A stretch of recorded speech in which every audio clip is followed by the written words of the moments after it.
اچھا میرا نہیں خیال تھا کہ میں نازمی والا بنوں گا، چونکہ سال بھر سے تو میں جیل کے اندر تھا، اور میرا خیال تھا کہ بہرحال اب ظاہر ہے میری تعلیم کی اختتام کے بھی مراحل ہیں، یعنی اگر میں باہر ہوتا اور ریسٹیگیٹ نہ ہوا ہوتا تو میری تعلیم ختم ہو چکی ہوتی، چونکہ مجھے 1 سال کے لیے ریسٹیگیٹ کر دیا گیا تھا، جیل میں موجود تھا، تو تعلیم تو بہرحال چل رہی تھی۔ تو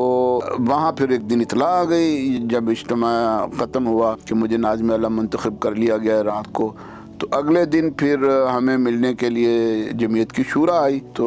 اب ہم سوچ رہے تھے کہ کیا کریں، ہمارا وہاں ٹرائل بھی ہوتا تھا، پھر ہم نے وہاں پر مختلف طرح کے سبجیکٹس بھی جو ہے نا وہ لیے ہوئے تھے، میں ایم اے پولیٹیکل سائنس کے پیپر دے رہا تھا، ہمارے کچھ ساتھی جو ہے وہ ایم اے اسلامیات کر رہے تھے، طیب شاہین اور حافظ طاہر اسلم، وکیل انجم، اس طرح کے لوگ، تو ان کو جیل انتظامیہ کو پتہ ہوتا تھا کہ دیوڑی میں ملاقات کے بعد ہمارے پیپر بھی ہو جاتے ہیں یا ہم وہاں پر جو ہے نا وہ پڑھائی بھی کرتے ہیں، تو بس ہم نے انہیں کہا کہ یار یہ ذرا ہم تھوڑا سا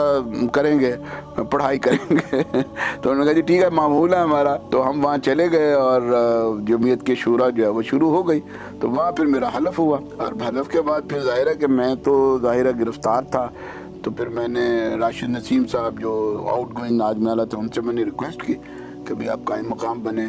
عباس صاحب جو ہے وہ ان کو معتمد عام بنایا، تو اس طرح سے یہ ایک منفرد قسم کا واقعہ جو ہے وہ جمعیت کی تاریخ میں ہوا۔